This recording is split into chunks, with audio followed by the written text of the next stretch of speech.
Hi friends, இன்றைக்கி நம்ம எங்கே வந்திருக்கீங்கன்னு பார்த்தீங்கன்னா தேன் எடுக்கிறதுக்காக வந்திருக்கோம். சுத்தமான கொம்பு தேன் எப்படி எடுக்கிறதுன்னு இப்போ நம்ம லைவாக எடுத்து காட்ட போகிறேன். ஓகேவா? பாருங்கள். உங்களுக்கு எதுவும் தேன் தேவைப்படுச்சு அப்படின்னா நான் இந்த நம்பருக்கு காண்டாக்ட் பண்ணுங்கள். இப்போ பாருங்கள், ஆக்சுவலாக தேன் இங்கே தான் பக்கம். ஃப்ரெண்ட்ஸ் பார்த்தீங்கன்னா தேன் இங்கே தான் இருக்குது. இது என்னன்னு பார்த்தீங்கன்னா ஸ்மோக்கர்.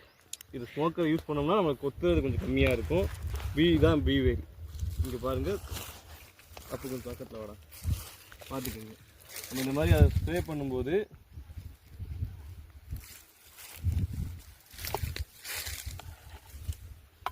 இங்கே தான் கொம்பு தேன் இருக்குது. நான் ஏன் புகை போடுறோம்னா அப்போ தான் அதுக்கு கொஞ்சம் மயக்கமாகவும் நம்மளை கொட்டாது.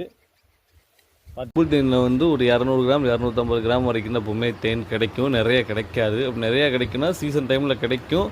பட் இருந்தால் பெரிய பெரிய மலைகள்லேயும் பக்கத்துலேயும் பெரிய பெரிய தென்னை மரங்கள் இந்த மாதிரி தான் கட்டும்.